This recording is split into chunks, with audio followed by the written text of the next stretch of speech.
Hello everyone, welcome back to the channel. I am the Desert Claw, and today we're going to be playing a little bit of catch-up because I've been on vacation and I haven't been able to keep up with my videos, so we're going to be going through chapters 265 all the way up to 268 for Fire Force. We'll call it the Dragon Chronicles because it's mostly focused on Arthur and Dragon.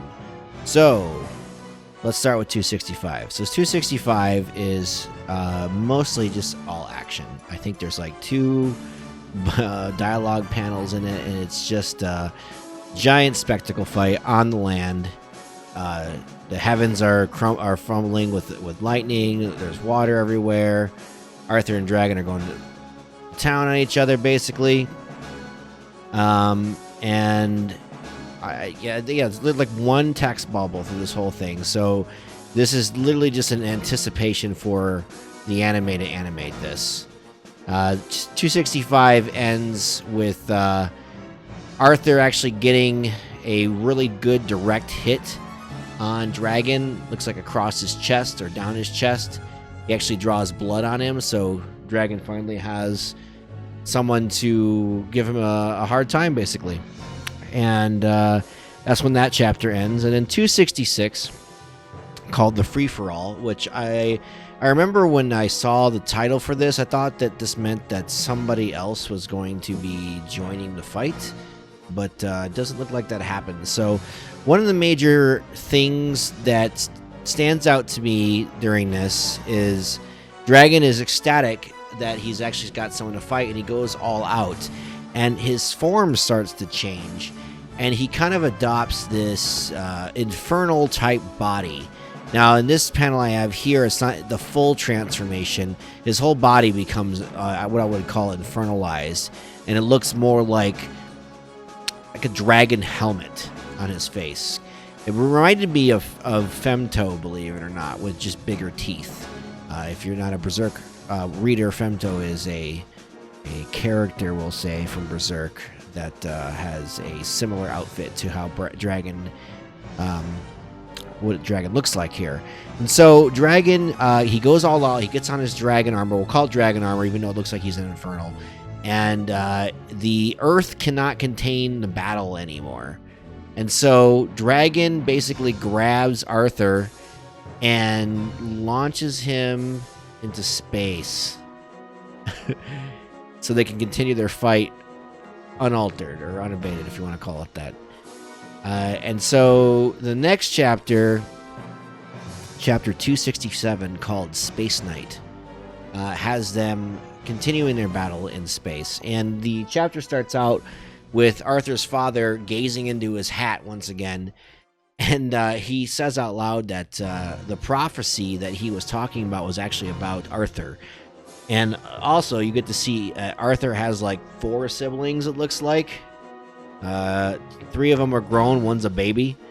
And the dad knows that he's up there fighting in space. And I was joking on the Reddit the other day that nobody's going to know except for like Vulcan and you what's going on with Arthur and Dragon. No one's going to believe what Arthur's been doing or if he's fighting up in space or anything like that. And so they end up flying towards the grinning moon, and I kind of want them to fight on its teeth and break one, so it's like missing a tooth from when people look up at the moon. But as soon as they land, they start fighting like nothing's happening. Everyone who's reading this is like, how is Arthur breathing? And Arthur fights for a little bit until he starts to realize what's happening. So his imagination is no longer in the mode where his belief is mixing with the reality. So the reality of space is now hitting him. I imagine prior to what happens next, if he hadn't really thought about it, it would be fine. But so he starts to suffocate, and he starts to pass out, and Dragon starts to taunt him.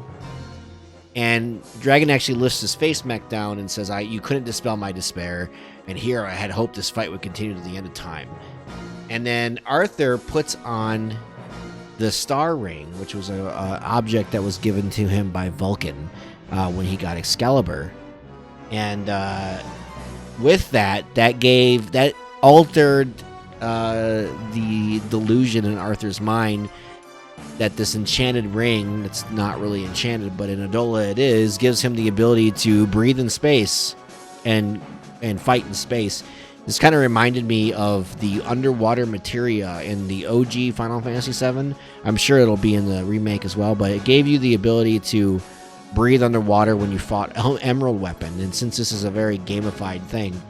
And what's interesting too about on this panel here, anytime Arthur does anything, it has this like video game thing going on. And if you play, let's say Dragon Quest or say Earthbound, if you when you read this page, did your head go like the text just came out like in a video game? Because as soon as he equips the star ring, letters start forming saying Arthur equipped the star ring. And he basically stands on top of it,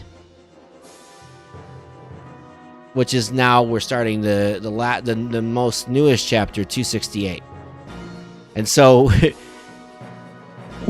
I imagine that when this is done in the anime, this will be in completely Japanese. I'm pretty sure the translators went through painstaking Photoshop work to get this correct, because I've seen the raws and they are in kanji and hiragana and stuff like that. So kudos to our great translators. So he's standing on top of his own video game letters, and they start to fight again. And what's interesting is Arthur has now got a complete grip on Adola. I don't know if he consciously does, but his unconscious is just enough. And so Arthur, with the power of the ring, starts to fade away. And then as soon as he fades away, he returns with this fully archetypal knight Jedi form. Even though it looks like he still has his collar or his choker from the Fire Force outfit. And I can't see because his outfit prior still had the 8th on it. But he's gone full knight/Jedi here. He's leaning into his archetype fully. So Arthur is now the as far as anyone's concerned, he is the real Night King. He has now made that into reality. And Dragon notices that he's finally grasped Adola. So people in the white clad already had a advantage to everybody else because they knew that your belief, if you want to call it that, gives you power in Adola, and clearly that's what Dragon uses, and that's what Arthur uses. And so they are able to fight at full force, and it happens for a little bit, and they actually fight on the letters, which is hilarious. Not the moon getting its teeth knocked out like would have been funny, but just on top of the letters. And Dragon just wants to keep this fight going until the cataclysm is over. So he says, let's keep this going until the world burns to ash. And Arthur poses back that it's not going to burn. I'll make you find hope in my strength. He basically boasts that Arthur thinks too much of himself. And Arthur says, as long as I still stand, is no boast. You should be glad I'm here, Dragon. I only want to see you despair. I'm going to crush you. So they are the literal good and evil archetypes here. The knight and the dragon, and everybody knows the knight always wins. Now, this is the first time we get an interruption from this fight. So the last, 7 or 8 chapters have all been devoted to Arthur versus Dragon. Well, a lot of people were asking for a long time where Benimaru was, and we finally see Benimaru for the first time since the cataclysm starts. So everyone's kind of freaking out, like what's going on, and everyone's like, this is happening. And someone says to Benimaru, at this rate, Akasa's in trouble too. And he's like, yep, we're gonna have to do something. And he says, apparently the doppelgangers are popping up outside Askasa. And he's like, yeah, just like the old man, they're waking up all over the place. So he remembers fighting his old mentor. And everyone's like, are we lucky or something? Or why aren't they showing up here? And it said that the people of Askasa see things a little different from those in the Empire folk. We've got our own ferrymen. So I've said before in the past that the proto-nationalists don't suffer from the same despair that the Tokyo Empire does. When someone becomes an infernal, if you remember, it's a celebration. There's no despair. People are partying. They're cheering. It's a celebration. It completely changes the dynamic of the area, which is probably why this was a area where Adola demons would show up, because it's just a power zone because of the hope in the area. So hope can still be an arbiter in Adola, but they're like asking, what are you saying? He's like, Benny, I hope you're ready for this. He's like, interesting. The version of me that's all you Akasa boys imagine. So what's going to happen is, find it here. What do I do with it? There it is. Benimaru's doppelganger is coming to town, and it will be the perception of what the town thinks of Benimaru. So what that means is it's probably going to be pretty close to what the Benimaru is in the real world, despite being a doppelganger. Because the perception of Benimaru is probably not much different than what's on the inside. And one of the guys is like, even if you're fighting yourself, you have to win. He's like, but no matter who wins, I win. Which is the most interesting thing to say about a doppelganger. And if it's true that his doppelganger is as close to him in terms of what he looks like as possible, due to the perception of the proto-nationalists, it's not going to matter. They're both Benimaru. It isn't like Shinra, where Shinra is hero Shinra versus devil Shinra, because of the perception of people seeing him as a devil, even though he's not. Benimaru's perception is pretty close to what it's supposed to be. And so next chapter, we're going to likely get a fight between those two. And then maybe there'll be a break from Dragon versus Arthur for a little bit. I don't know. Maybe they'll be side by side.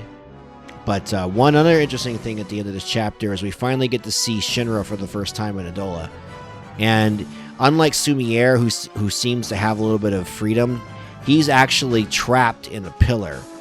And his eyes are closed, but he looks like he's in despair. And if you go back to the chapter where he disappeared, that was the last thing he saw before he went to Adola, is the world turning on him and calling him a devil. And then there's an interesting fact. You see a panel of Hawameya praying in Adola, the flames all around her. She's looking up at the evangelist, but in the one panel, it doesn't look like the evangelist is there at all. But at the final panel, it's there. I don't know if that means anything, or maybe I'm just thinking too much about it, but it's almost like the evangelist only exists in the mind and maybe not fully present in Adola. Might not be anything. I might be overlooking it, and the evangelist just wasn't in the first panel when she's praying, and she's just chilling there doing her thing. But we're finally getting some more story meat. We've been getting a lot of red meat in terms of fighting for the last 8 chapters, which are awesome, and it will be the best 1 or 2 episodes of the anime once we get to season 3. But we're getting back to Shinra, we're getting back to Benimaru, we're getting back to other characters. So I don't know how Okubo is going to handle the pacing of the rest of Dragon versus Arthur. He may break it for a little bit to build up some anticipation of that Arthur has his new form. And it's funny, his new form is cool, but we still haven't seen Plasma Mantle come back. We may never see Plasma Mantle ever again. It seems it's probably, in terms of power level, it doesn't matter because his new powers are way, way more than what that is. But it was a cool little ability, and I kind of miss seeing it. So maybe we'll get to see it again. But oh man, okay, we went through all those chapters, and we're finally caught up. So what do you think is going to happen next? Do you think we're going to have a chapter that's full Benimaru versus this doppelganger? Is it going to be Arthur and Benimaru fighting each other's nemesis in various panels, like back and forth? Is it going to continue focusing on Arthur versus Dragon? Or are we going to get some more hints of what's going on with Shinra and Adola after what we saw at the end of that chapter? Comment below and let me know, and hit the like button and subscribe for more content, because that's what the YouTube algorithm likes, and it helps grow the channel. and I appreciate you all. Sorry about the lack of videos. I was on vacation, so I was away from a computer to actually make these, but I will be back in action and time on this kind of stuff. And we'll be talking about probably the next video. I think I'm going to be talking about next big video is my spring anime favorites. Vivi being one of them. Go watch Vivi. Vivi is really good. But and Tokyo Revengers is up there too. So, but I'll do the video. I'm blabbing now. I'm giving away the video now. But all right, y'all. If y'all have a good one, peace.